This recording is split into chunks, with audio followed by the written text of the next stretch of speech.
All right, y'all. Welcome to this third episode of Let's Draw on Something. Smith, aka Craig Jericho, on my YouTube channel. Ep.3 relocate to 901. Measurably well in 256. Today's show, I'm gonna have my other co-host Jimmy J. Smooth representing 832. Y'all know how he do. If y'all don't, y'all need to get a fucking clue. Let's talk about if you see in the basic info, Memphis.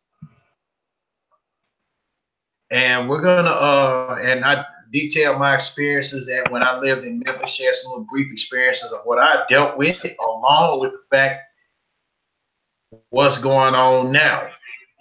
Yeah, true enough, and I will put this disclaimer in. Yeah, true enough. You know, we're living in different states. I'll tell you something. It has been making national news as of late on a whole lot of things, including the latest development that we are about to jump on right about now. Right. Yeah. The ex-wife, Lorenzen Wright, had to enjoy a nice little 4-day bus drive from Cali when she beat that shit, when she tried her damnedest to beat them extradition charges in Memphis, so she gonna get her ass whooped. One of Memphis' own. Now I'm gonna say this: it's all boiled down to that.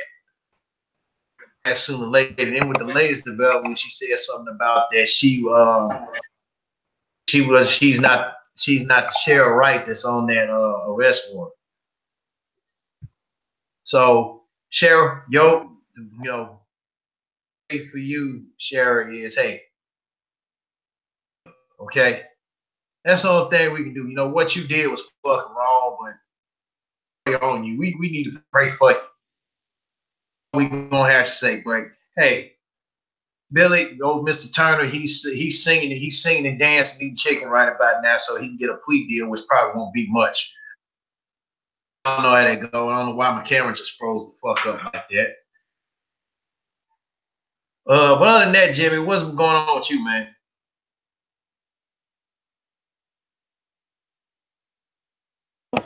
Well, man, it just chill mode. The weather is warming up out here in Houston.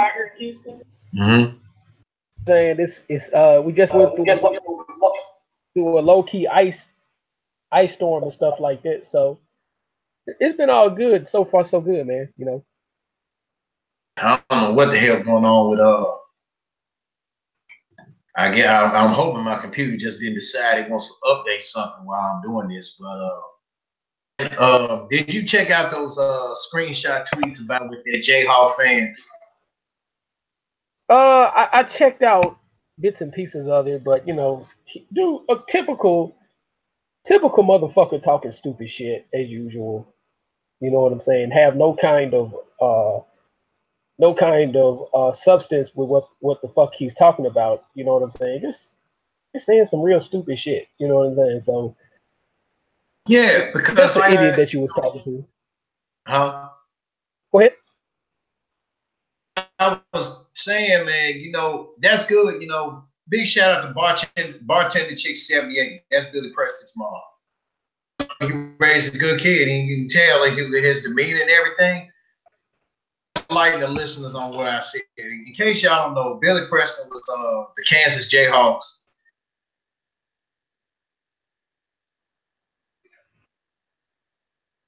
Freshman, it happened about a month back with a car accident or something like that. Because of that.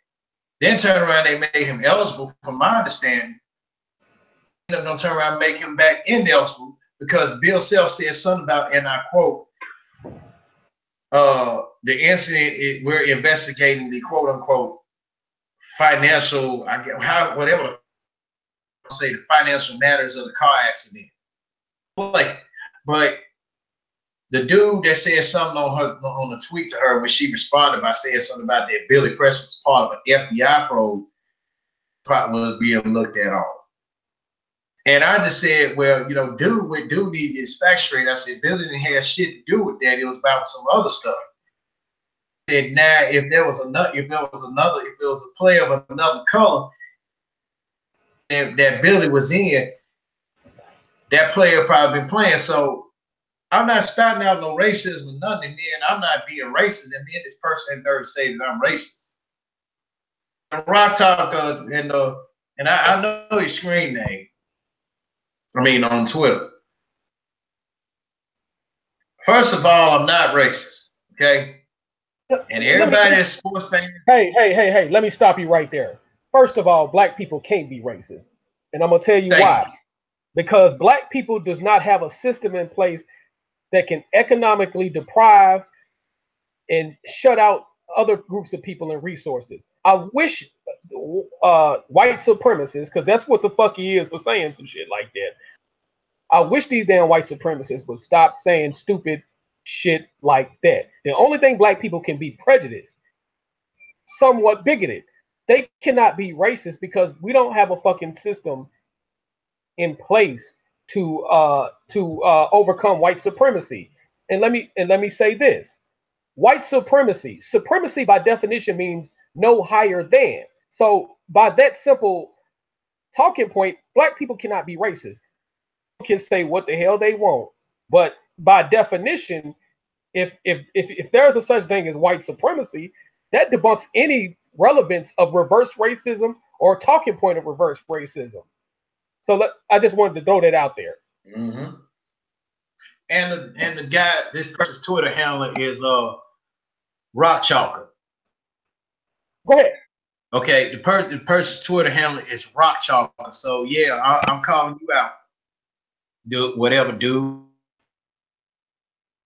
What about telling me that not only am I an idiot, and we don't need that shit in this country. So feel free and then put to get the fuck out. Sponsor that. Respect the fact that you are a KU alumni and have a child attending that school. But come on, call me racist. State, Arizona, yourself. Acknowledge Martin Luther King Day, and Kansas has its share of it as well. Motherfucker didn't even respond back. Exactly. And then I told him this. I said, again, if I was racist, I would have said all kinds of racial slurs and would be banned from Twitter. You talk about we don't need racists in our country. Look at the commander in chief. Need I say more? Yeah, I mean that was just that means he didn't have a talking point when he started doing all those insults, those old weak talking points that most of those white supremacists have. You know what I'm saying? He didn't have a conversation.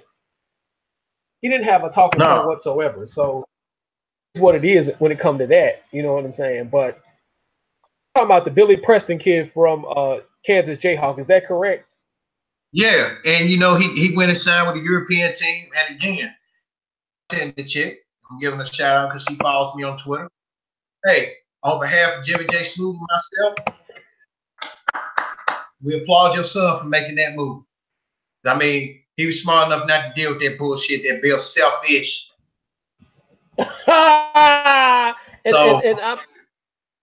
and more kids in hold up. Go ahead. And hold up. And Kansas Jayhawk fans, answer this question for me. Since Bill Self has been there, how many national titles has he won? Matter of fact, titles has he won other than that one that was given to him by Cal Park? Answer that for me. Let's move on. Let's move on to what I'm gonna have going on for Friday. Episode 4 of this, like I said, I'm gonna be interviewing my art protege, as you can probably say, Jimmy. The teacher showing the student himself. Young man by the name of Davier Holmes. He's an artist, upcoming artist, about to have his own manga coming out. He's currently attending University of Memphis, majoring in theater with a minor in I think he told me his minor has something to do with drawing. I forgot what it is, but he's doing a major in theater, so he wants to act. And I like this young man's playing. And then, I'll tell you about it off there. His mom raised him well. He had something to fight, and he's thinking ahead. And I mean, And let's face it, dog. And he'll be 21 this year. He already had in mind what he wanted to do at the age of 15. And anytime a 15-year-old have his mind, who had that adult mindset to getting gear what he wants to do, and then have something to fall back on, better than grown ass children that's 21 and up. Yeah. Hey, there's nothing bad about I call him OW. That's his name, W. But that will be interviewing him. Well, he's gonna be my live guest. I'm sure I told him Friday. So if he changes, I'm gonna let him know. If he changes his mind about a Friday, then I'm gonna have to switch it up and do something else. So we're gonna be talking, and then he's gonna share some advice and stuff that I gave him, and some advice that he's giving people. And he also, and with his art skills, he has motivated his twin brothers to get into their business their own. And get this, Jimmy, haven't even graduated high school yet, and they're starting their own business. So, hey, it's all about what you know. Now then,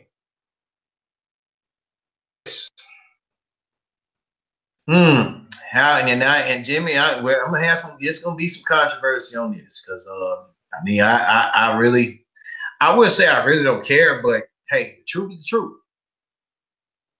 Man, when I moved to Memphis in 1990 from Chicago, it was a hell of a culture shock, bro. Still got guys walking around. When I moved down here in 90, still had guys walking around wearing Jerry curls and all that. Wasn't hip, about with the music that I was listening to. Like it was a must that you had to have. It was a must that you had to listen to Memphis music. Every time I turned on radio K97, I got tired of hearing Trigger Man. Yeah, play some real music, man. And then about with Memphis people in general, and then reference some of what you said. Times when I first moved, when I moved here 28 years ago, 28 years. I realize that they're behind, dude. And then when you look at everything now, and somewhat you and I said on one of your I think it was one of your freestyle shows somewhere, we both was not trying to keep sleep out of our face and shit. About something about with Memphis, think they know every damn thing, but they don't. Huh? People in Memphis think they know everything, and you got motherfuckers that ain't never been outside the city of Memphis. I remember living in Memphis in my early 20s. Swear they knew everything. And this is young and old folks. But then, man, I started traveling. I started seeing different things, seeing different people, and knowing what the world was really like. You know what I'm saying? I was like, hey. You know what I'm saying? These people on some bullshit. Hold on for a quick second. Let me. Hold on. Hold on, just for a quick second. Hold on.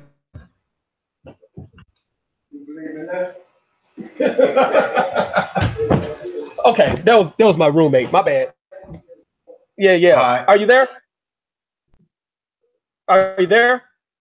Yeah. Craig. Yeah. Hey, thank you.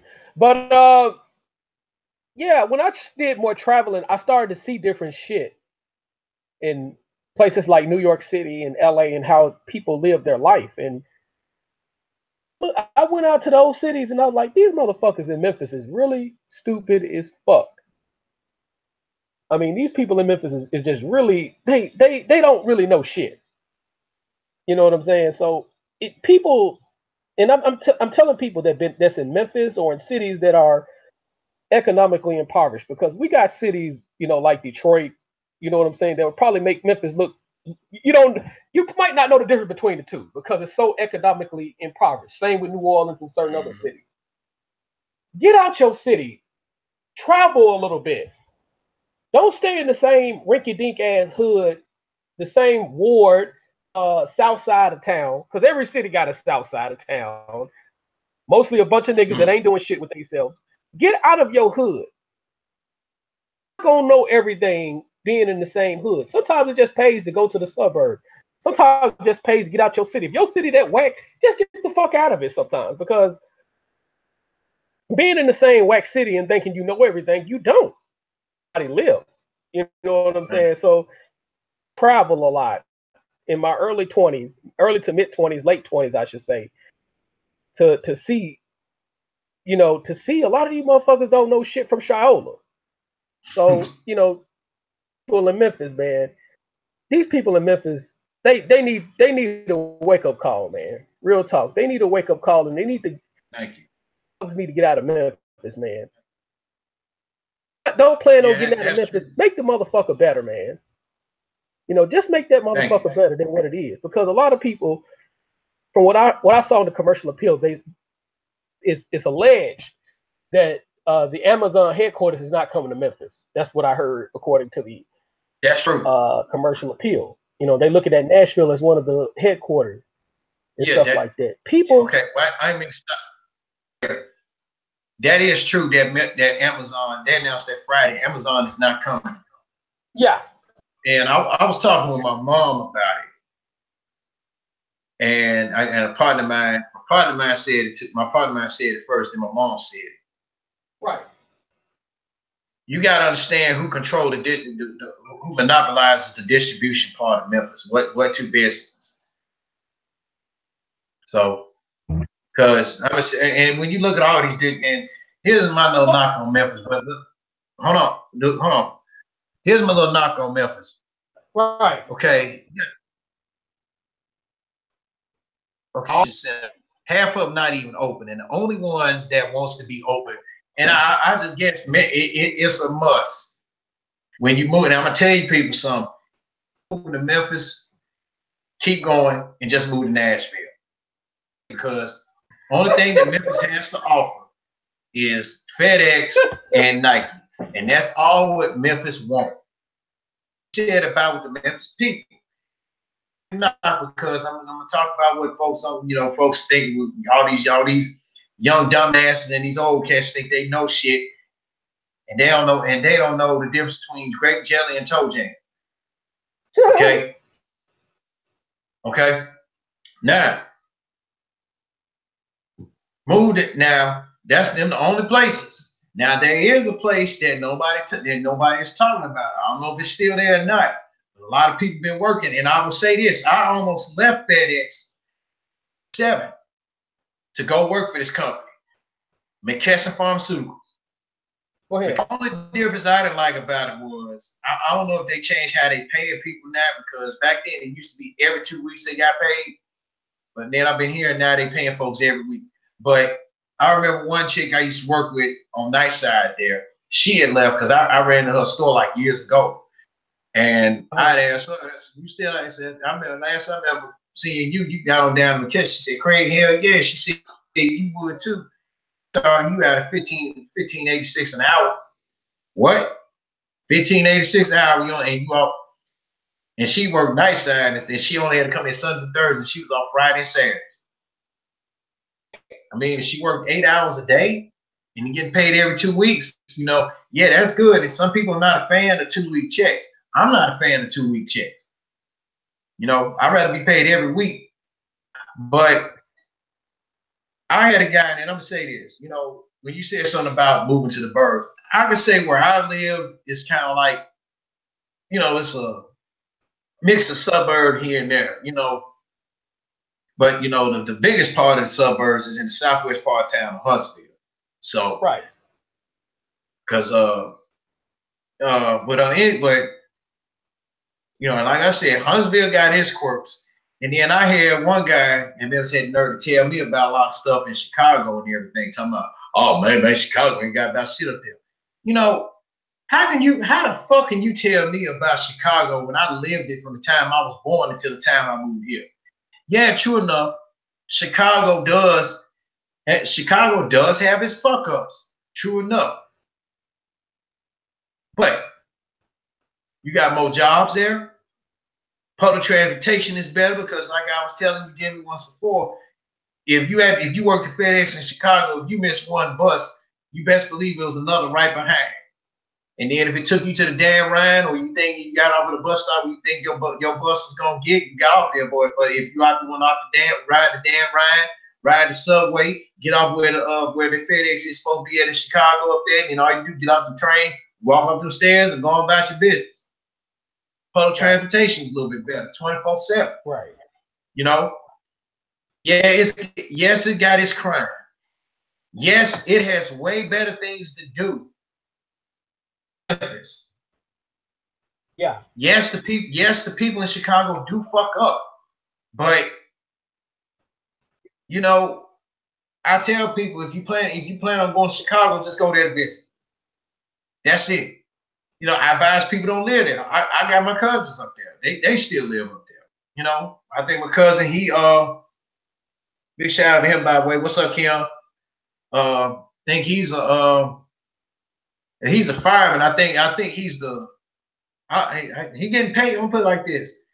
So there's a fireman position. He's getting paid a pretty good penny. I mean, if I'm not mistaken, I don't want to tell his business, but I'll text you, and I'm gonna text you that in a minute, Jim, about what I was going to say. But he still lives up there, and he said, he has no reason to leave. He got a good job with the Chicago Fire Department.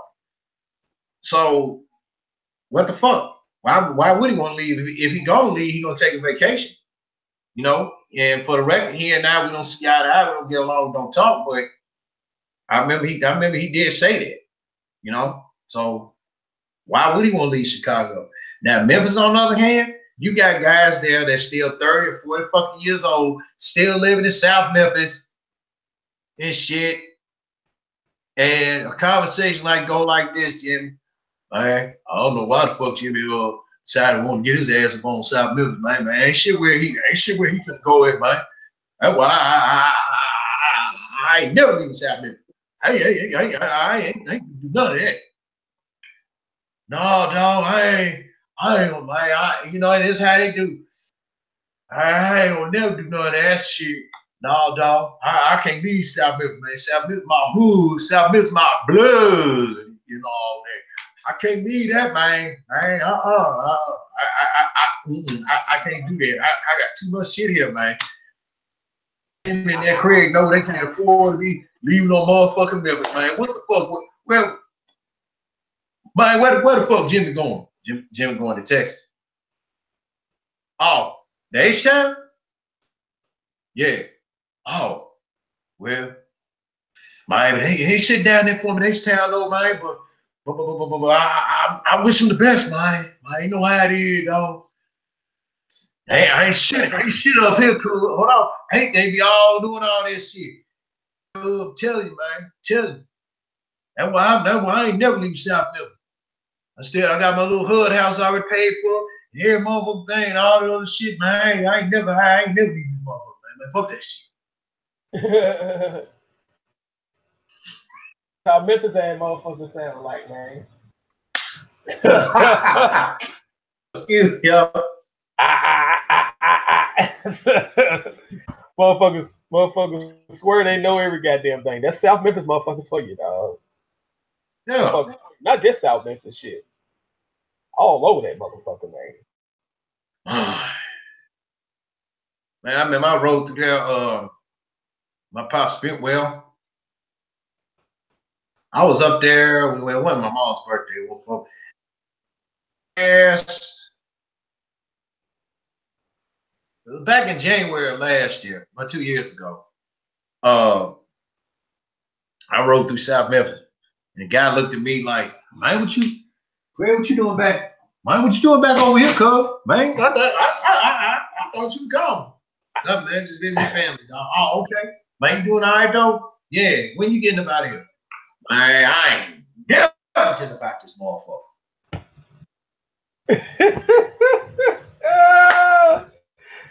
Hey, cuz, you got a couple of dollars, cuz? I need $1, man. Give me $1, man. I need $1, man. Hey, man. Hold up. But dude, like, man, I ain't never getting about this motherfucker, cuz. Man, no, man. Hey, man, you got a couple dollars so I can get a box of squares and shit, man. I know you make some good money down there in Alabama. No, I ain't got shit. Man, well, nice hollering at you, man. All right.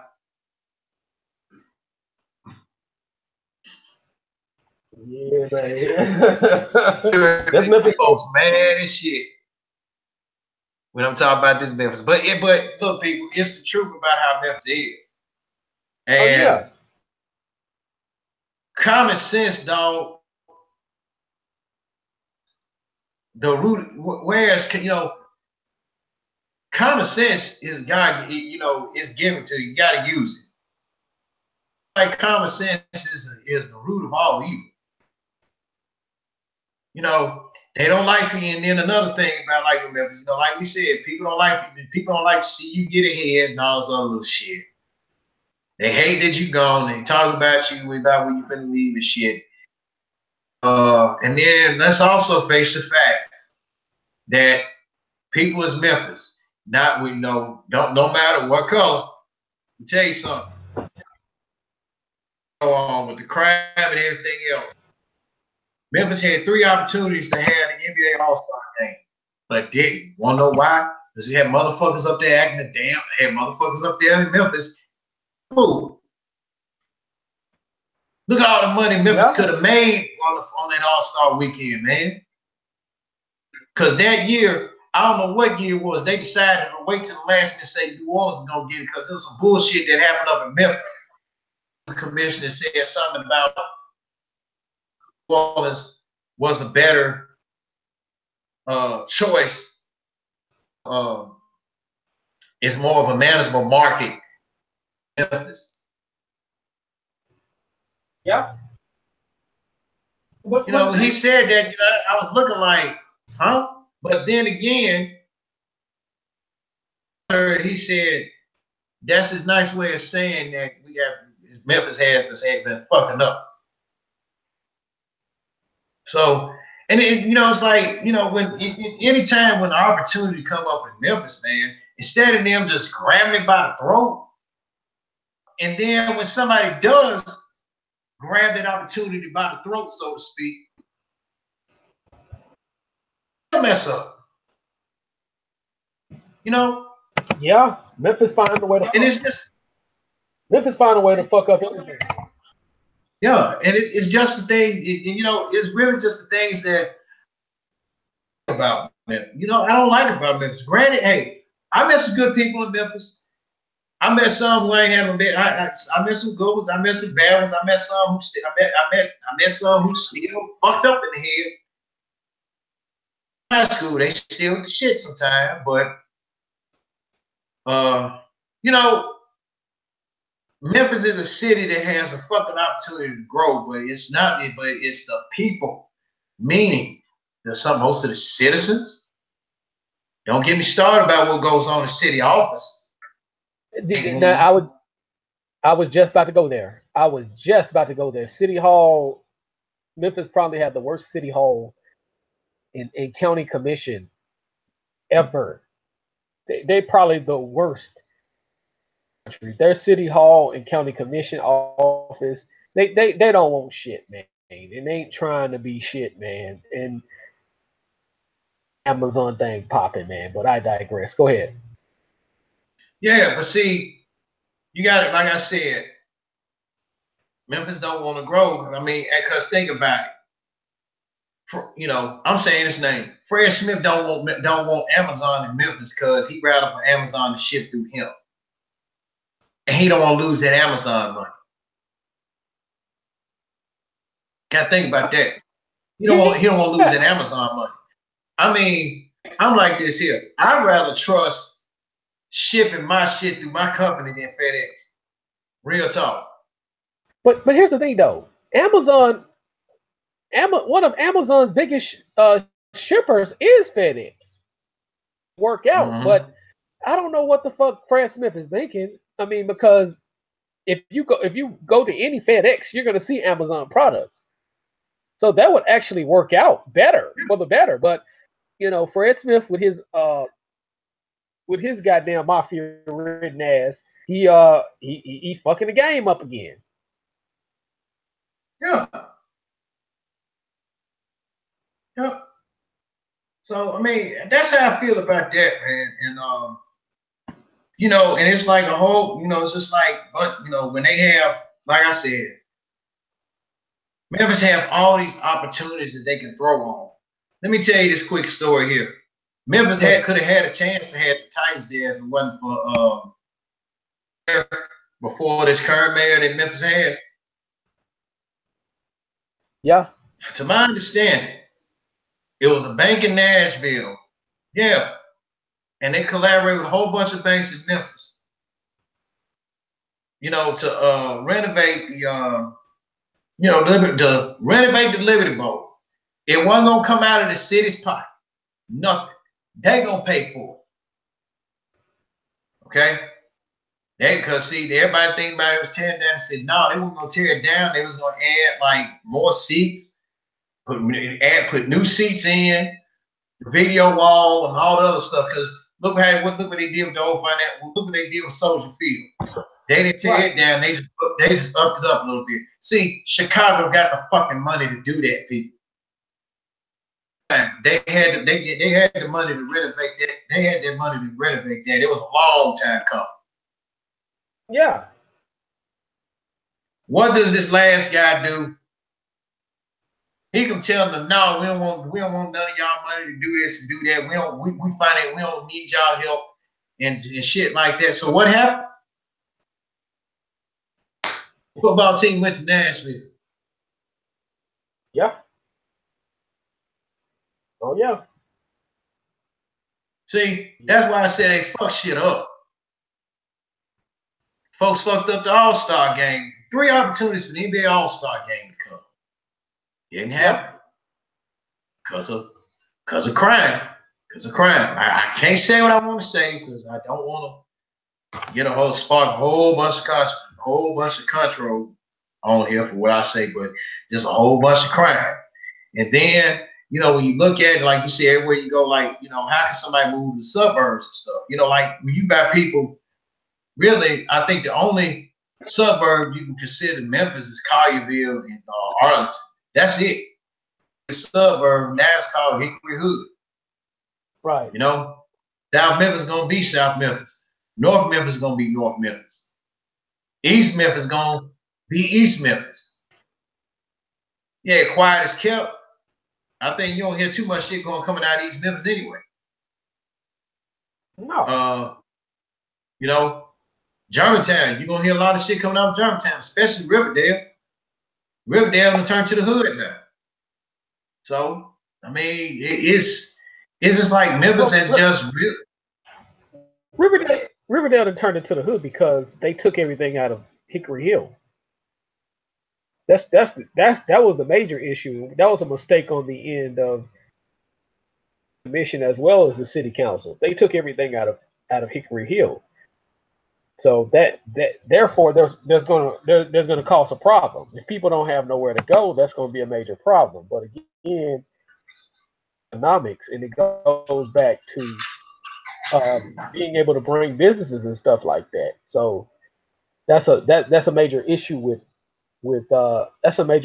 Memphis, and as well as need to be more attractive in terms of even, you know, lower the taxes on commercial real estate, because the start a business in Memphis and you was in a situation where you had to rent it out, so per se, you would lose profit trying to look at the Isaac Hayes restaurant. The Isaac Hayes restaurant had to shut down because they couldn't make profit off that shit. Because the fucking really the whole Peabody place had to shut down, man. That hey, and yeah. I enjoy going to Peabody place, man, especially like Isaac Hayes on a Saturday. Yeah, they food expensive, but it was good as fuck. On some Saturdays, Fridays and Saturdays for like their club, for the comedy acts and stuff. I mean, oh yeah. I love going to Isaac Hayes for every now and then. Like money I did have, I take my parents out. When Isaac Hayes was there, what I liked about it was a good, pleasant atmosphere, man. I mean, they serve food straight up from the ground, nothing processed and all this other shit. And by the way, speaking of food, Memphis, I hate to disappoint. Y'all do not have, I repeat, y'all do not have the best barbecue. Back up home in Chicago, they got the best barbecue. Let me give a big shout out to speaking of Chicago, let me give a big shout out to Harold's Fried Chicken, the best damn fried chicken ever. Texas might have something to say to that, but I digress, bro. We might have something to say about that, Have something to say about that, but I digress. Handle your business. Yeah, so it's that's what I said. I mean, because I enjoy going to Peabody Place, and then when they had the Tower Records there, I mean, shit, I stayed going to Tower Records. I liked it, but then when they shut down, I was like, what the fuck?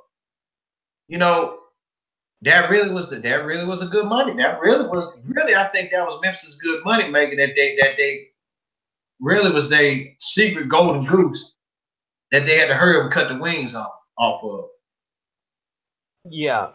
So yeah, I agree. Like I said, Memphis has a lot of blown opportunities. And like I said, and if you like to work there at FedEx and stuff like that, I mean, if that's all you want to do, I mean, like, I give credit to all these young ladies and women. These young ladies, the teenagers up to the older women and folks my age, going to school for all this nursing. I mean, yeah, Memphis may have some good nursing jobs in some of these hospitals, but if you want to make some money, up the road to Nashville.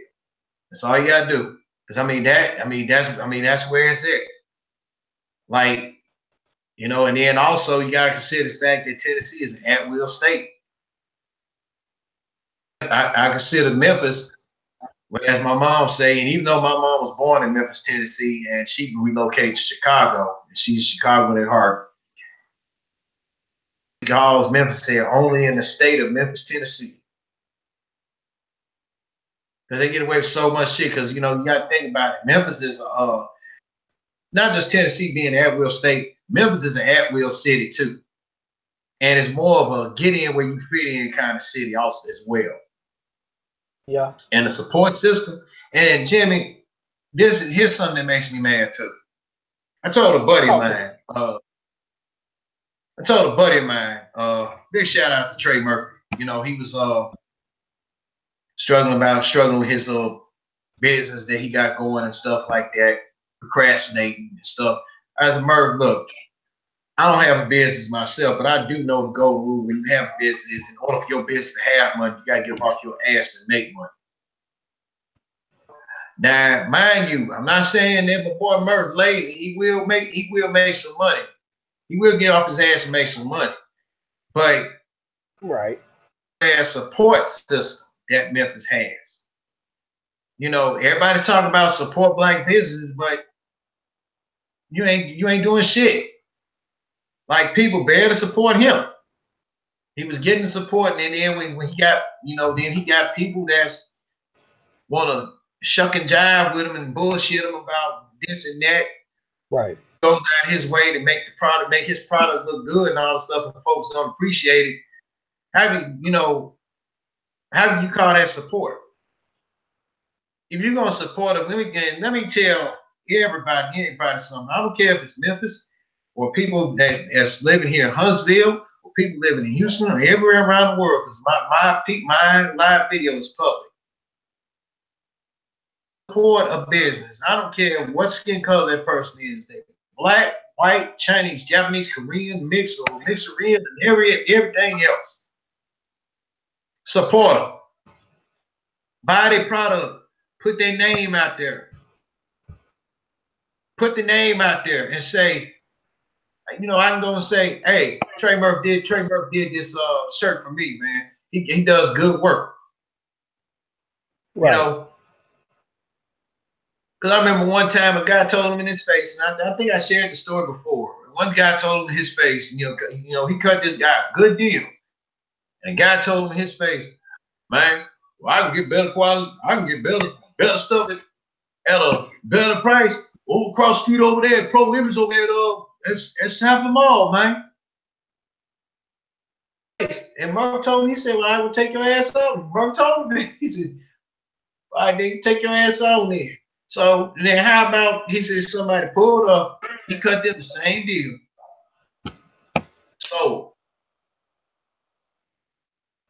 So right. Memphis is people's support system of other people, of other folks. Just whack. Yeah, I'm gonna say it. I could come up with another word. Whack. Yeah. But if it ain't, we put it like this. Like I said, if it ain't somebody know, meaning if it ain't some girl that they partnered and fuck this and that, they ain't gonna support you. Mm-hmm. So that's that's the one thing that angers me about Memphis Steel. They don't support nobody. Let me give you a good example. Like my boy Davier on Man Friday on the show Friday. Okay, he put up a Patreon page of his art. That's for much, you ain't familiar with the Patreon. They want to see exclusive nonsense and unfiltered content. They got to donate $1 for all this and that for all these little features. And I was one of his Patreon supporters. I still am. Ain't no was. I still am. Hell, I got a Patreon page. Got to update and keep running. I still keep running. Right. What saddened me, man, was the fact that here Davi is a young guy, young and upcoming artist. He's got talent out this world. He modeled his talent after me. He developed his own style by looking at some of my drawings and created his own style. That's why I told him, I said, hey, don't worry about becoming the next Craig Smith second. You become the first Davier Holmes. And then whoever you show on the line, you pass that same word I told you. So what saddened me the most, Jimmy, is the fact that nobody supported his Patreon page. And I don't know if he took it down. I just told he was feeling down about that, man. I said, Davier, look, my Patreon supporters about you. I said, you think? I said, yeah, I'm pissed off. I'm pissed off because family don't even want to support nobody. Yeah, it's bad when family members don't want to support you for what you're doing, and that's real talk.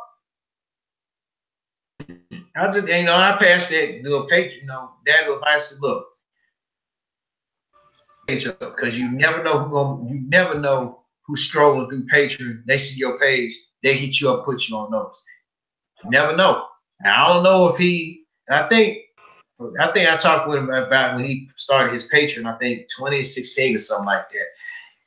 He had several people hit him up, but I don't know if he still got it going now or not. But a lot of people was donating pretty good for his stuff.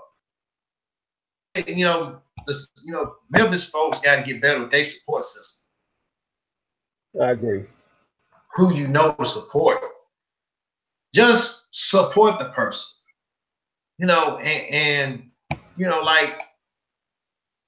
Like I said, Jimmy, you and I, we 2 days for television. If we was to have a serious radio show, come back to Memphis, and I would say this, Memphis, I love you. Some of my friends that I got, I love y'all too. But I wouldn't go back to Memphis for all the tea and China.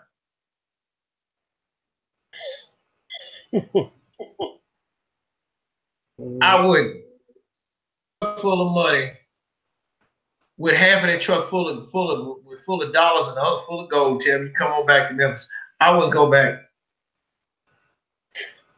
I wouldn't go back. Yeah, that's a motherfucker right there.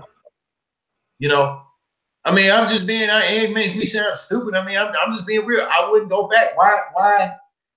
you know, I'm moving forward. It's like what I had to tell an acquaintance of my friend, my pops at my pops' funeral.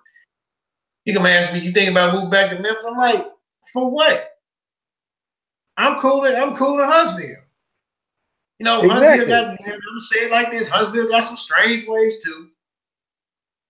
And some things, Jimmy, I can't. What I want to say here on the air, I got to tell you off there. But they got some strange people and shit. And Mm-hmm. and hell, and I'll just leave it at that. I'll tell you everything else when we get off, get off there. But Huntsville got his issues as well. I mean, and really, I stay in the second racist state there is, with Mississippi being number one. You know, it's poor. Out of state of Alabama, poor as hell. Real state. They don't want to. The only way if you want a good paying job, shit, like I said, you probably got to drive about a good 30, 45 minutes to an hour and a half to and work to get that good money. But you also risk losing that state Alabama income tax money as well. So, yeah, that's why I say it's poor. I mean, because like all these temp services and stuff, man, like the job, like I said last week, the job that I'm working at now, I had to get it through temp services. Some of all these other little temp services, man, hey, I had to humble myself. I had to mess around before I got the Cintas job. I had to work a fucking job that paid only $9 an hour. And I'm not ashamed to say it. And they treated me like I was a $9 an hour employee. I said, man, you know what? Fuck this. I left. You ain't gonna treat me like I'm a punk or something. So leadership and employment. Treat your employees the way they like to be treated. Don't treat your employees by how much they work. Yeah, I agree. But yeah, I mean, I wouldn't move back. Even okay now, with the exception of the fact, God forbid something happened to my mom, and I got to move back and I got to go back up there to South Haven, Mississippi. Good. That's still considered Memphis, but Yeah. but get back working, stuff like that, and nah, because you got a lot. Because Memphis people, man, however, you have ones that hold your ass back, and they don't want to see you get ahead of everybody.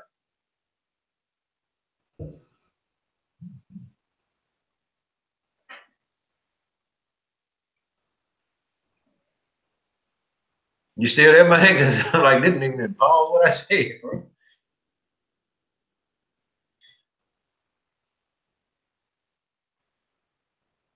Okay, well, Jimmy had to make a run right quick, y'all. Well, in sport news, the LA Patriots, England Patriots, Patriots. The New England Patriots have advanced to the Super Bowl. Hey, fuck their asses. So I really don't give a shit about that. And the only good thing about my Packers is the fact that they got their old offensive coordinator back. Fuck New England. New England ain't shit. I'm talking about the Packers, man. I ain't talking about New England. You know I'm talking shit, dog. You know how much I hate New England, dog. You should already know that by now.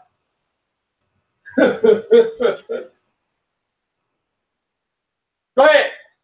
Yep. Looking on the college news, his nephew from Stanford, he transferred. They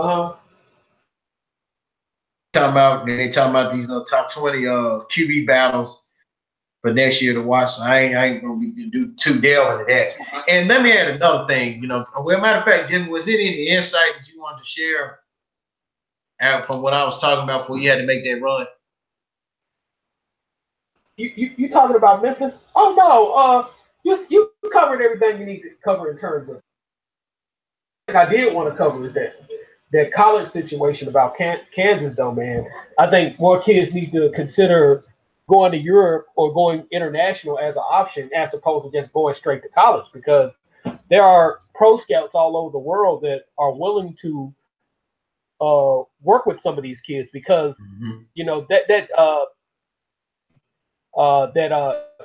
came and got Billy Preston him since his junior year in high school. You know what I'm saying? So I mean, I think the route to go international or even try out LeVar Ball's new league. That should be a consideration for every kid because a lot of these colleges, man, a lot of times, man, when these kids go to college, they get held back. If you're not the number one player in the nation in terms of your skill level, and sometimes kids do need to go to either mid-major schools or just simply go straight pro. And I think the NBA need to consider allowing high school players back in the league. You know what I'm saying? I know it's unpopular to say, but I mean, it is what it is. A lot of these coaches are just not for the players. I'm just gonna say it is what it is, though. So,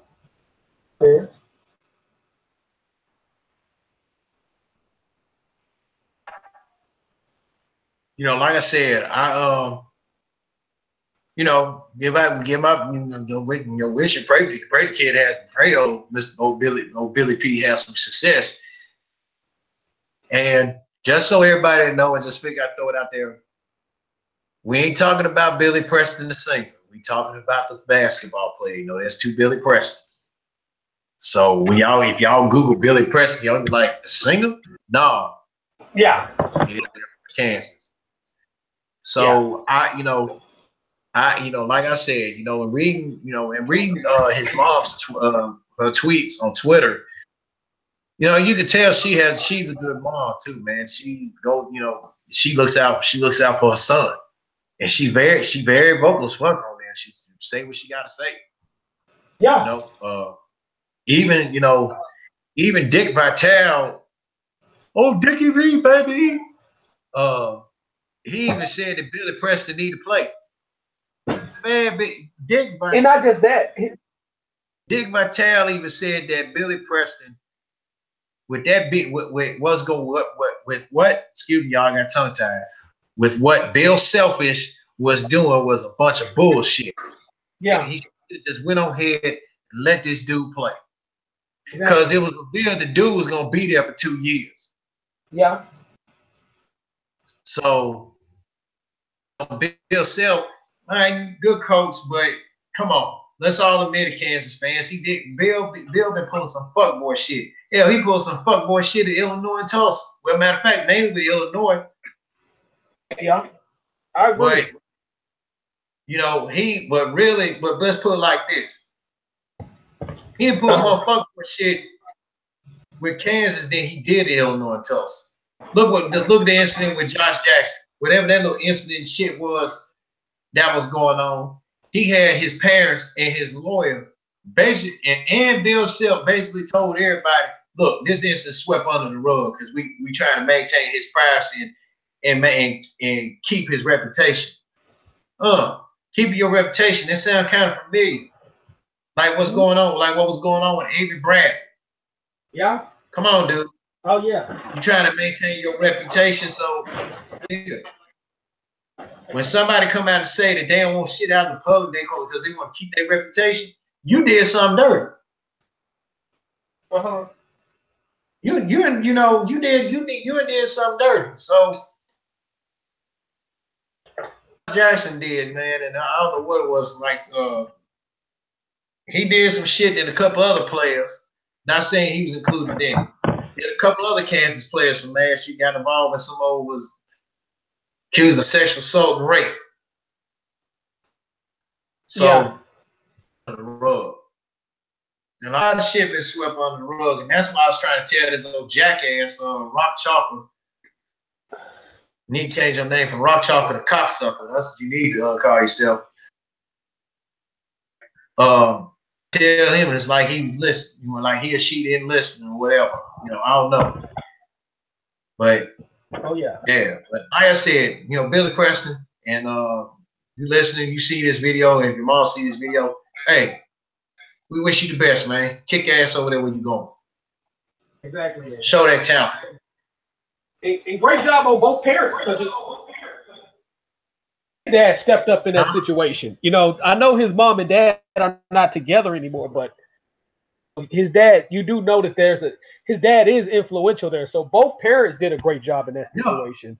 By just saying, hell no, we're not gonna go for this. You know, the Bosnian team talked to both parents, and that's the great thing to do. And like I say, fathers out there, and I want to say this, and then we're gonna leave this particular subject alone. Of how you and your wife or your girlfriend or your baby mama or whatnot gets along, be there for your kids. Be there for your kids. Just be there for your kids because it's important. You know, both parents are important, especially fathers. Fathers need to be out there. So it's imperative that y'all be there for your boys. Good fathers out there, but we could do a lot better. You know what I'm saying? So take it ahead to the next subject, brother. But there was another thing I wanted to say about with Memphis too, man. Okay. You know, with that Cheryl Wright shit was getting a whole lot of national attention, right? Mm-hmm. So kind of was like when I was looking on my Facebook feed when everybody was talking about it. Some folks from Memphis would really act like they didn't want this to be nationwide because it's like that Vegas mentality. You know, what goes on in Memphis stays in Memphis. It don't need to be out.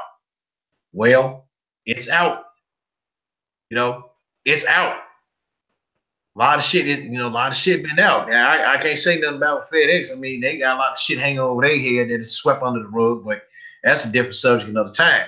But out. And then what makes it so bad, man, Huntsville, I think most of their about a good or 2/3 of their population here in Huntsville, half of them are Chicagoans. Most of them are a third of them are native Chicagoans. You know, I even got people that live in when I was going to at Virginia, over in Virginia College. I even had one of my advisors ask, "Craig, what the hell going on up in Memphis? All that crime and shit that was going on." Right. I mean, shit. It is everywhere you went. And then even so bad, Memphis news made Huntsville news. You know, Cheryl Wright was top still breaking news. Which Memphis was expected. Memphis crime was also part of breaking news. And then when you think about it, also almost for 2 years, if I'm not mistaken, Memphis was number 1 in crime. Am I right or wrong? Say what now? And Chicago. Chicago's number 1 in crime or number 1 in murders? Yeah, they've been number 1 in murders for quite a while. Yeah, I know Memphis had. I know Chicago had that title for a while. Yeah, so they didn't have that title. Slowed down a bit, but yeah, but I mean, I know when I'm put like this. When I was living there, younger man, it wasn't that much crime like it was now up there in Chicago. But murders and shit like that. Like I said, for almost about 2 years, I think Memphis took their title as being the most city with a whole lot of murders. And then, I said, bro, people just gonna have to fucking get better, man. Well, with Chicago, it's always been murders out there, but it wasn't that big of a deal because a lot of the crime, the South Side or the West Side, now it's practically all over Chicago. If you look at the murder map, it's damn near every other neighborhood out there in Chicago, which is a big problem because a lot of gentrification is going on. So you know how people are when people ain't got no jobs or unable to get a job because they don't live in a certain neighborhood. Guess what? Niggas gonna do dumb shit wherever they go. So that's a major issue. And then segregation is real bad out in Chicago. So, and which is rarely talked about. So People don't talk about the root of Chicago's crime. They just talk about, well, it's a lot of murders in Chicago. There's reason. Yeah, and you're right. And it just go without me saying. That's why I tell people, I advise y'all if y'all visit there, it's fine and good, but I advise people not to live there. You know? Exactly. You know, this ain't the 1930s where the job market was the 1930s or even the 60s where the job market was relevant to where even with segregation going on, I had a job. You know what I'm saying? You know, so it's not as irrelevant as a city as it once was. Same with Memphis. Memphis was a big job market city. Being Arkansas came down to Memphis, working at places like Firestone, King Cotton, you know, to name a few, International Harvester. And then when those jobs went away, that's when crimes really didn't start happening in Memphis until like around 84, 85. That's when murders really started going up. You started seeing 150, 200 murders. You started seeing that more often because a lot of the jobs in Memphis started to go away. The defense depot got shut down. And they're talking about reopening the defense depot. That there's word around the street. You know what I'm saying? But they need to in itself. But that's that's a big reason for crime. Big reason for crime is usually an economic issue. You know, the other reason is, you know, people think they can get away with something. Reasons why people commit crime. But black crime. Go ahead. Yeah, and then another thing I was about to say about Memphis with the small business, I had to think about how I can word this. You got some leeching ass folks up there too. You open up a business in the neighborhood, you know, them. I'm just gonna say it. Some of them hood niggas and make sure they run your ass out. I done seen too many of them. I done seen too many good businesses that could have been prosperous been ran out because hood niggas want to hang around there, want to make a little meeting spot where they can hang and loiter around. Yeah. And what folks fail to realize, maybe they realize it, but they just don't give a shit. You go out in somebody's business, they lose money and they lose possible business, and you force them to move out. Then when you see them in another location, and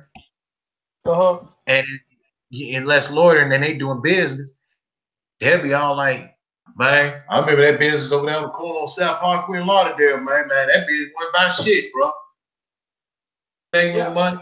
Reason being why we ain't making no money is because y'all motherfuckers standing on the damn street corner like y'all ain't got a fucking job and shit. I mean, and then this the thing. If folks can spend all that fucking time, hours of the day, between 8, 9, and 12 hours a fucking day, to sit on somebody's porch, to sit under the shade tree lounge and talk shit all fucking day, then you can be out there getting you a fucking job. Yeah. I mean, it goes without saying, and it's not that hard.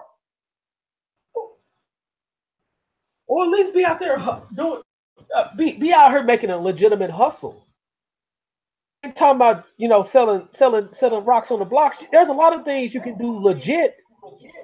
A lot of legit hustles that you can do without putting yourself in a position to where you getting RICO charges and stuff like that. You know what I'm saying? There's legit businesses.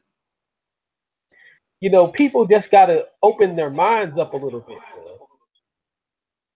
Yeah, you know, that's what I'm saying. Everybody. Go ahead. That's my gripe. Most people in Memphis are closed-minded, man. Open your mind. And then, you know, being honest and speaking your mind is like a bang. Like, you can't speak your mind about how you feel about folks and shit. They either want, when you speak the truth about them, they either want to whoop your ass or be killed. Yeah. So. And the thing is, some people are just not, you know, let's just keep it 1,010. Everybody is not job material to go out there and be business people. So find somebody. If you want to do, if you're not looking for a job, okay, cool. Get a source of income. Where you ain't got to bum off your female, your fat bitch female. And I'm just gonna put it out there because some of these niggas get Big Bertha sumo wrestling body ass females out here. feel good about themselves. Not saying all big women don't feel good about themselves, but they Them find tax moves, them tax time moves. yeah, find some type of fat female that they can bum off of, live off of, and then when she get tired of your ass, then where you eating? Where you living at now? Memphis, Mm-hmm. in other cities where bomb niggas reside, they cut that bullshit out. If you're not trying to get a job, okay, cool. Bring some income in the house. Watermelon. Mm-hmm. Go sell some fucking hot tamales. Something. Do And nigga something. said watermelon. That's true. And before I we, mean, the prime example of that, you hold it thought for me, Jimmy. The prime example of that, man. I mean, my folks moved to Memphis, right? Okay, true story. My aunt, okay, she worked there for FedEx so many years. She finally retired, I think, back in 20. I think she finally retired in either 2014 or 2013. Excuse me, y'all. 2013 or 2014. One. My aunt pops out with a job out there at FedEx. Okay, you know, yeah, get you on the third, get you on whatever, like with third, he worked nice, do what he needed to do, move up the ladder. And the man had the opportunity to move up the fucking ladder and everything. She didn't have to get, like you said, he didn't have to worry about getting the ride going and coming because he had that covenant with her, right? right. Nigga didn't even do it, man. I'm like, and he was 38 years old, and that man didn't even want to fucking do that shit. So I'm just gonna go ahead and say it for you, for years, man. My pops never had a stable. My pops never had a stable job back in '95. And he still, and if he quit drinking in '95, if he quit drinking in '95, he didn't have no stable job then until he decided back in '96 to do his own painting thing. Right. So yeah, so I'm just gonna go and say it here. From the time that we had moved, matter of fact, it's been longer than that because my pops he did, when we were living in Chicago, my pops he did do he was a car detail. He painted the cars, he cleaned them up and all the other shit, detailed the cars and shit like that. And then when that business folded, motherfuckers basically just bullshit. So basically, moms was footing the bills and shit like that. I'm just coming out the truth about how my father was, man. He fitted that dichotomy. He fitted that mentality. So bumming and all this other shit, doing this, doing that. He wasn't trying hard enough to get his hustle on. And like you said, he basically did the he had that tax time mentality implemented in his brain. Like my mom got her little money and shit. That's the only time he came home. When there wasn't no money in the house, he was gone. So that's how he did. My pops fit the bill on that shit. But to make a long story short, my aunt didn't. My aunt was pissed with him about that shit. She had a job for him and everything. It made her look bad because he didn't show up and gave some little fucked up ass excuse and shit. My aunt gave him and turned around years later. My aunt gave him a receipt. I don't know, and he was pissed about that. But all them years, man, and then lately from '96 to 2004, right. he had his own paint business, and then he was still working FedEx. He still was working FedEx from the top. So I saw that we had one viewer, but now we went from 1 to 0. So then, like I said, he had his paint business. Then he was working FedEx at night. So I mean, yeah, he was doing good. Till then, when cancer got the best of his ass, he was depending on FedEx and the VA checks, and his retirement checks from the VA, and shit were rolling in. So I mean, that's just a prime example. And then I'm not knocking folks they hustle on. You know, so like you said, some people aren't, you know, some people ain't job material. Here's a spin of that. Some people say they ain't job material, but what you bring to the table until you actually get up off your ass and go get a job. Right. Because I'm gonna tell you something, some of these employers, you selling yourself. Some of these employers, you get there, you spit that hustler game on them, you hired. You never know. Exactly. You know? Exactly. Case in example, one of my Facebook friends, D. Wilkes, who played for White Station under the soon to be retired coach Terry Tippett at he's won championships at White Station and championships at Dyer County and at ECS. You know what I'm saying? Long time basketball coach. But one of his players from White Station that was on one of the 4 championship teams, who was on a team that won 3 straight years, D. Wilkes, First Assembly Christian Academy, to be the head coach at First Assembly Christian Academy. And the guy looked at his resume and he said, "Wants to play for Coach Terry Tippett." He said, "Yes, come in tomorrow because I got a job for you." You know what I'm saying? He became the head coach at First Assembly Academy. So your networks can help you out, and sometimes your mouthpiece game can help you out, man. So my point is, man, you know, if you're the type of person that's looking for a job, sell yourself and use your networks to your advantage as well. You know what I'm saying? And if you're not a job person, get out here and do something, man. Do something that benefits society, man. Go ahead. College football news, T. Martin signed an extension to stay at USC as offensive coordinator, and Minnesota's Gophers quarterback Croft what is among 4 players transferring to Tennessee State because they already got Mekhi Brown, Illinois linebacker Christian Abercrombie, and Connecticut defensive back John Robinson IV for Tennessee State this year. So, but like I was saying, man, I'm not knocking the hustle, but something to coincide with that hustle. It's like I shared a story with my pops. His hustle he finally got his hustle legit, mooching and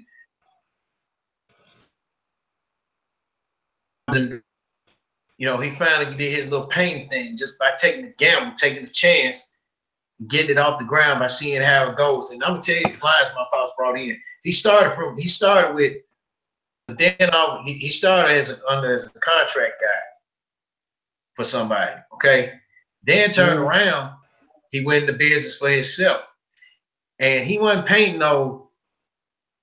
I'm put it like this: he's painting folks' houses that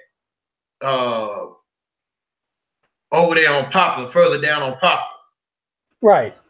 Okay. Right. He was paying for folks off of that area, retired people all off of the Westwood area and stuff like that. Right. He wasn't paying for these chump change ass people, man. He was paying for some folks that had some money. That talked a good game to him. And he got paid. Cause man, one time I looked at his books and my mom told me don't be looking at his books and seeing him knows and see how he got. My pops said mine. I was like, how much you brought in for a week? Yeah. Damn, shit.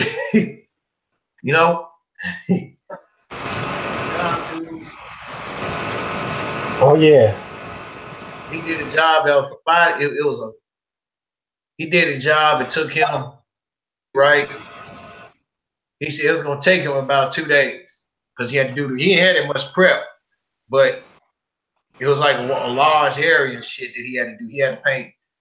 He said it was gonna take him 2 days to do it. That man got paid $5,000 for this shit. I'm like, God damn. That man made me feel uncomfortable when he put my paycheck the same. Here I was working. I was working business time. I'm bringing home $300 something a week for myself. Here Yeah. this motherfucker coming in 3 days and made $5,000. In 2 days made $5,000. Shit. I wasn't hating on his hustle though, but and then he started working at FedEx because he realized he needed to get he needed to get some benefits rolling in. Then he set his own schedule. He was an independent contractor. So but yeah, man. I mean, that's why I just said, my little thing with my gripe, I still have an issue with it in Memphis is, and Jimmy, I know you really want to touch on it because I alluded to it. The damn folks up in city fucking council. I've never seen a city that charges a property tax every month. If it ain't every month, every year. They got to go up on property tax for what? I never got that either. I mean, that's the reason why people are consistently moving, and that's the reason why people that want to that's trying up and coming business people can't stay in Memphis, man, because it's open, man, because of that. These crazy ass property taxes and these crazy ass rent over here as far as commercial business is concerned. So it's crazy, dude. Mm-hmm. And then let's not forget to mention Memphis like gas and robbery. That's a crime in itself. I'll tell you that right now. I mean, because like out here, we got multiple utility companies. Energy. Yeah, so one utility company is full of shit, and companies that might not be so full of shit per se. So, it is what it is, man. But it's crazy, dude. Yeah, they need to do something about Memphis light gas and robbery. Yeah. You couldn't be at home all month. You can't be at home in a week. And if you flush your toilet, then you get a light bill $800 something. Damn, flushing the toilet? Yeah. I mean, I think what's the guy's name? Javier Bailey was doing the right thing to have an extra utility company because he was petitioning utility company because of the that Memphis light gas and robbery does. So it's crazy out there in Memphis, man. It is, man. I mean, like we got here in Huntsville, we got Huntsville Utility. Mississippi, they got two different electric companies. Atmos, that's water and gas, and then you got energy for your electric. So, oh yeah, it's crazy. I mean, I would put it like this: gas, shit, the water be hotter than it already is on the electric and shit. You ain't got to worry about power go out during the cold. All you gotta do is cut the oven on, let the oven go down. That's it.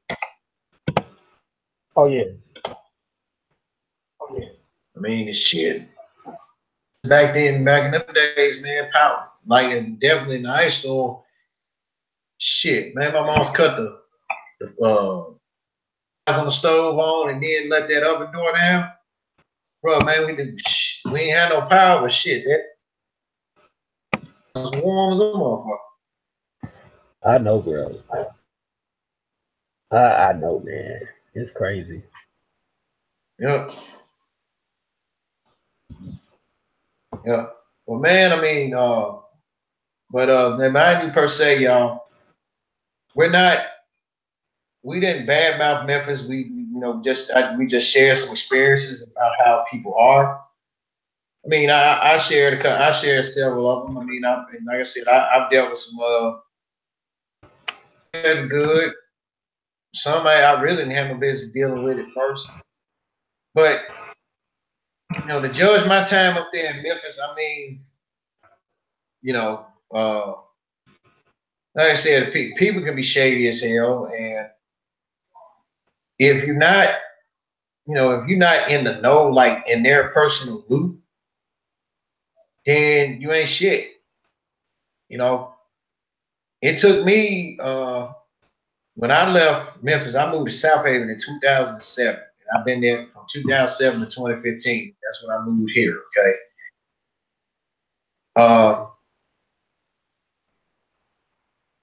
Like I said, moving from the, it is a different culture shock. Folks in Mississippi, hey, they know better. Because it's, so you still got some closet ass, you still have some closet ass racist people down in Mississippi.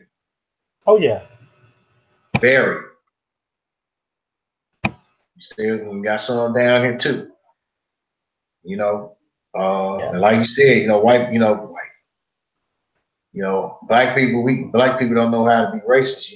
Like somebody shooting me talking about, well, y'all call each other nigga. I said, well, yeah, we call each other that. So why is the problem for us to call it? Because y'all have no business saying. See, Yeah, y'all say what and hurt. Well, not just that, they lost their past to say it because it's a different context when a white person says it. With black people, it's more like in terms of endearment. People say we shouldn't say it. They say black people shouldn't say it. Fuck y'all. Whoever says that, eat a dick. But my thing is, white people, when white people said it back in Crow segregation, a nigga ended up getting killed. A black person ended up dead when they heard the word nigga. Whereas a black person, we were so used to hearing niggas, we like, hey, what's up, my nigga? You know what I'm saying? It is not a bad thing towards the other black person because we don't have venom. It's not venom when we call each other niggas. Like white people call each other rednecks and for lack of a better term, peckerwood and stuff like that. Every racial group calls each other the same epithet that has been said to one another. A lot of times people say it as a term of endearment. You know what I'm saying? Same with black people saying nigga to each other. You know what I'm saying? Everybody, everybody has their that is a term of endearment and stuff like that. But the problem when white people say this stuff or other groups say it, it's not a term of endearment. It's something else right there. You know what I'm saying? Mm-hmm. Yep. So I mean, Jimmy and I, we're not bashing Memphis at all. We just well, my motto of this thing is this: to those fellow native Memphians out there, if you want something, if you guys want to have something out there, change your ways. Go ahead. Change your ways. If you Memphians want something new out there, yeah, I'm pulling for Amazon to have Nashville. Everybody's moving up to Nashville. Nashville at a point in time, but I applaud Amazon for deciding last minute to change their mind. And like Jimmy, you and I said as well that we really think that there was one person that kind of blocked that move on that one. Oh yeah. If there are jobs out there, look, go with your gut.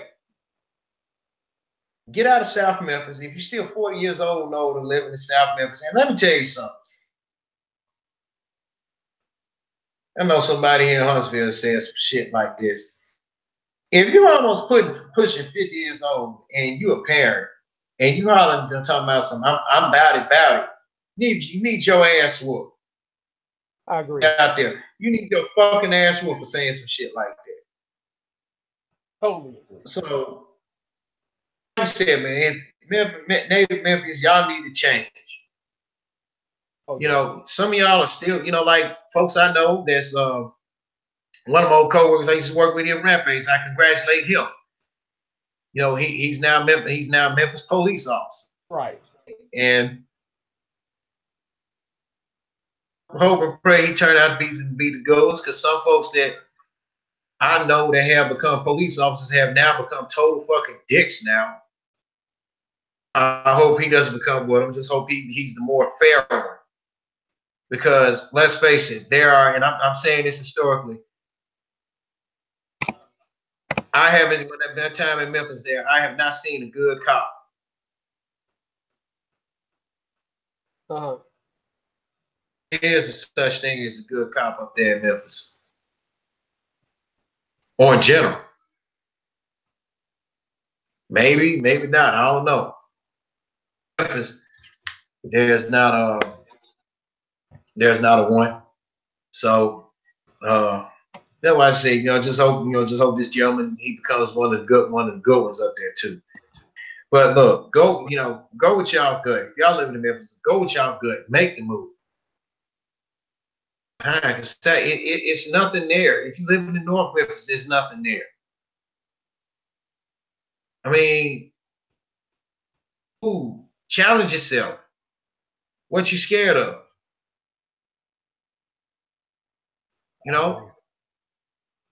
Jimmy did it. Jimmy got him down. Jimmy moved to Houston, Texas. I did it. My bad. In Huntsville, Alabama.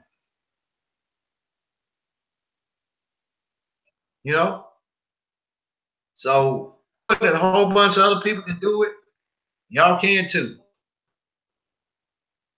And I mean, all I'm saying is, it ain't the fact that y'all and folks they be saying that it ain't the fact you can't off your ass and try or do it. Don't try, just go and do it. You won't get up off your ass and do it.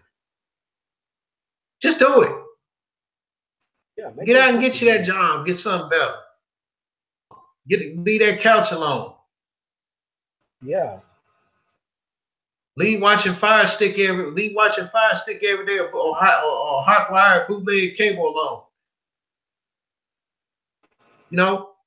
Hashtag boo. Yeah. Shit, get up off your ass. Some of y'all need to be grown. Some of y'all need to grow out of all the shit that you all are doing and grow up and take responsibility and change your ways.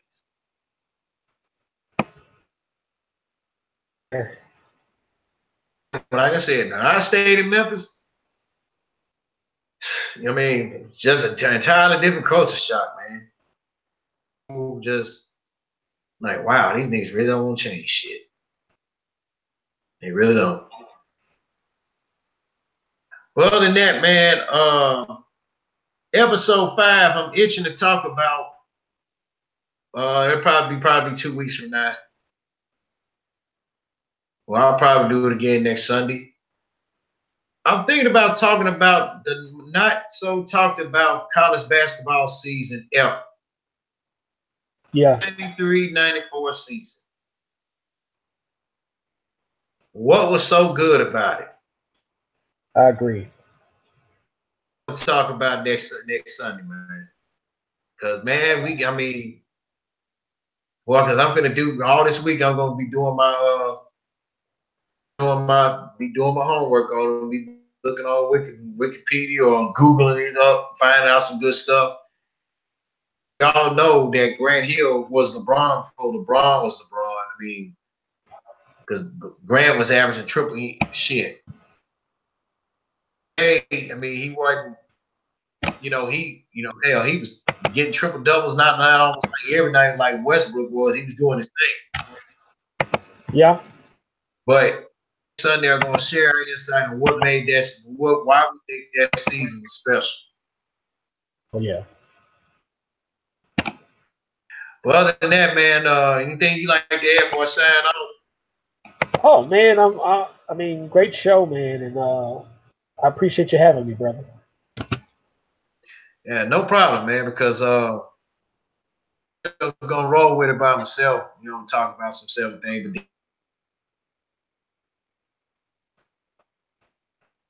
As well. One viewer out there, thank you for watching. Jimmy, I'm gonna take your advice on the stuff too. I'm gonna start networking, start like coming out with videos like I'm gonna try to do something every night. About a lot of things. I can just showcase myself drawing or something. Or probably do like some breaking news or something. But yeah, I'm gonna take your advice on that, see how that goes. And like I said, if people this Friday, episode 4, Let's Draw on Something, is gonna be my art protege who's now teaching art not at school, but showing folks the ropes himself on art. WA Holmes. So we're gonna be talking some good stuff and good old stuff on there. And I'm gonna try my best to keep the cursing down because his grandmother, his grandfather's a well-known pastor. His grandfather's a well-known pastor in Memphis. Pretty sure you heard of Jimmy. Yeah. Yeah. Oh It's boy. coolest dude. That's the coolest dude I ever met, man. So that's why I said, that's why I said some stuff I can't say on here, okay, too much information. But his granddad's super cool, man. Real. He ain't like my ass at first, but super cool guy. Oh yeah. So, but other than that, I have nothing else. Once again, I thank I guess Jimmy, my guest, well, actually co-host, Jimmy J. Smooth McWright, Jimmy J. Smooth Network representing 832. Y'all know how you do it. If y'all don't, y'all definitely need to holler at so y'all get a clue. The one, the only, Craig Smith, aka Craig Jericho on YouTube. My Twitter handle is Craig7830 if you guys want to tweet your thoughts on the show. And also put your comments on here on the show. I'm Craig Smith, born and raised in 773, moved to the 901, and suffering at the 256. So tune in Friday and next Sunday for episodes 4 and 5. With that being said, Yeah.